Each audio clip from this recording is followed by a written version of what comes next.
Hi friends, my name is Maira and I'm bringing you this tutorial today as part of the design team for the pigeon letters.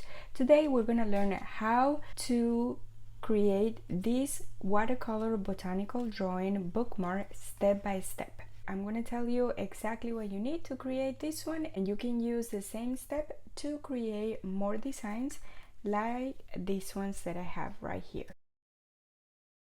For our botanical watercolor bookmark today, we're going to be using paper, of course. Make sure that it's a thick cardstock. I'm going to be using the mixed media paper. You can use watercolor as well. Also, we're going to use pencil to sketch. We're going to be using the monoline studio pens in 03 and 01. A brush, I'm using the Pigeon Letters Studio brush, the Filbert 3/4, and we're gonna be using, this is optional but I highly recommend, this is a kneaded eraser, and I'm gonna show you exactly why I recommend this eraser. For the watercolor background, I'm gonna be using the Carine brush pens, the Cool Aqua 204 and the Pale Violet 247. You can use any water-based markers that you have in the colors that you want. We're gonna use some water and also the tassel, a hole puncher. So this one is really cute. It has a star, and you're gonna see how it looks when we do the bookmark. And don't worry, because you're gonna be able to find links to everything that I'm using right here, and that's it. So gather your supplies and let's go ahead and get started. The first thing we're going to do is we're going to grab our brush, and then we're going to dip it in the water, and then we're going to wet our paper where we want our paint to be. Once we have it like this and it's wet, we're going to grab the color that we want, and then we're gonna color a little bit on it, and you can see how the watercolor starts to come out. And so this is how we're gonna use our markers for the watercolor background. Now we're gonna grab our brush and dip it in water again, and we're gonna go over where we color it. Now if you want the background to be very saturated in color, then don't add as much water. And on the other hand, if you want it to be lighter, then make sure that you are more water than color.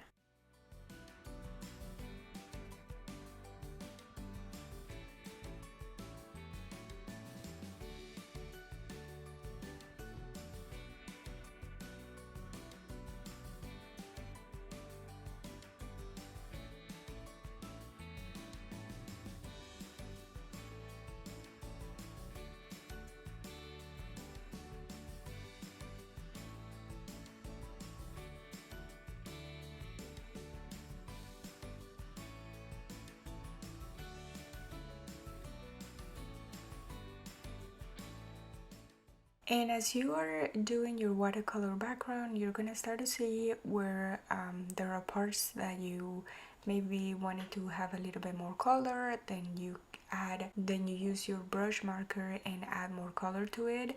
Always remember to blend with the water. This way the watercolor is gonna look a little bit smoother.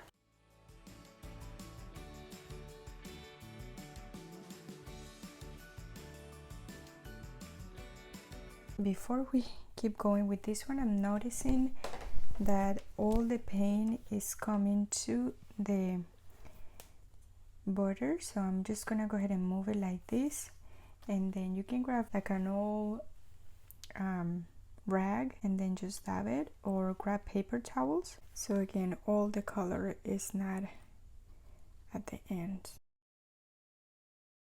I think I was adding a little bit too much water, and that's why all the color was going to the end. I'm really liking how this background looks, so I'm gonna let it dry. If you're impatient like me, or you just don't have the time to wait for it to dry, I highly recommend this heat embossing tool. This is gonna help with the drying time, and it's gonna make it so much faster.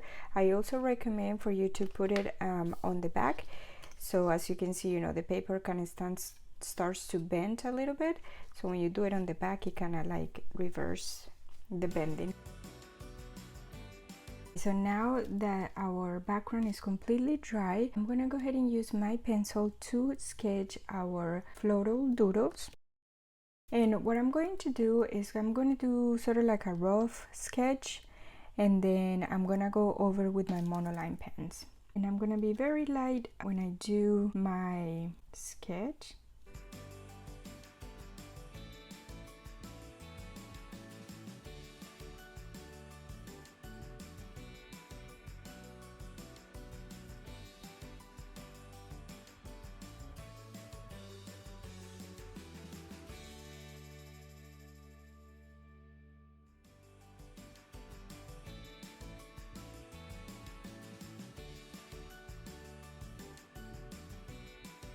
So now once you sketch, you can use the knitter eraser, and basically what the knitter eraser does is that it allows you to erase your pencil sketch without erasing it completely. So I don't know if you can see it here, but I can see it enough where I know where the flower is gonna be, and then I can go over it with my monoline pen. For the outside, I'm going to be using the monoline studio pen, and I'm using the 03. And then for the finer details and the shading, I'm going to be using the 01. Let's go ahead and do the center, and then we're going to do a lot of small circles inside the center. And now we're going to do our petals.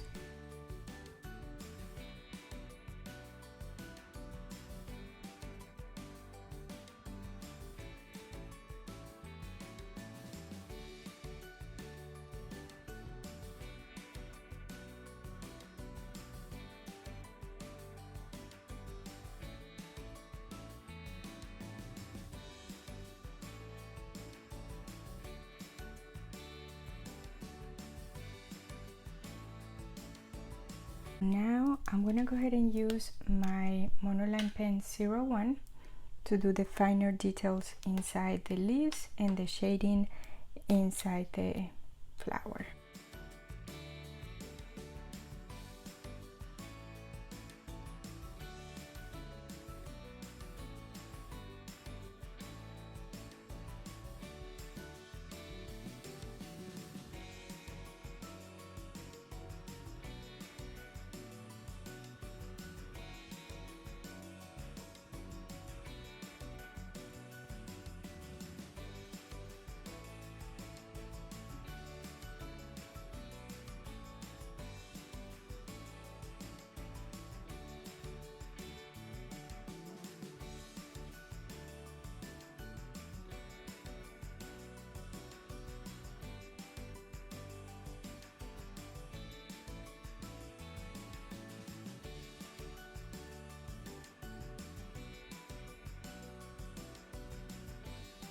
Okay, now we're gonna do the shading of the flower.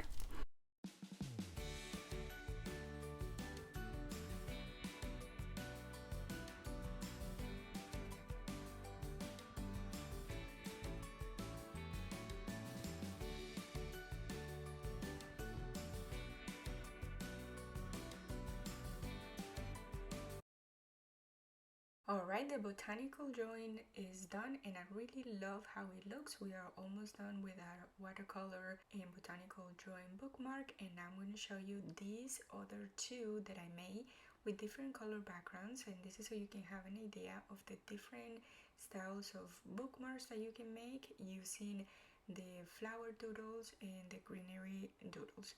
I hope you like this. So now let's go ahead and go to the next step of the bookmark.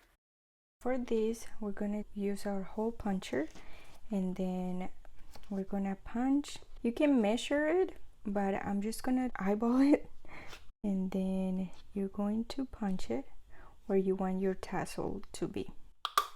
As you can see here, this one is really cute. It has a star shape.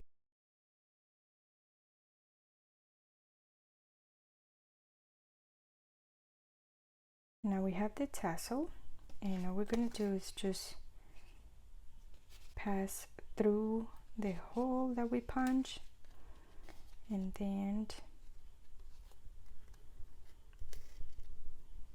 put it inside like this. And now we have our bookmark. Now we're going to do the same with the other two. One of the things that I noticed with these tassels, so they were a little bit too long over here, so I did trim them, but that's personal preference. If you want to leave them long, that's totally fine. And there you have it, 3 different DIY watercolor botanical bookmarks. Another thing that you can do with the bookmarks is maybe laminate them so they are a little bit more durable, but I really love how these ones turned out. I hope you enjoyed this tutorial, and if you made these bookmarks, be sure to tag me on Instagram at TPL Designs. Thank you so much for watching. If you have any questions, feel free to leave them in the comments down below. Until next time.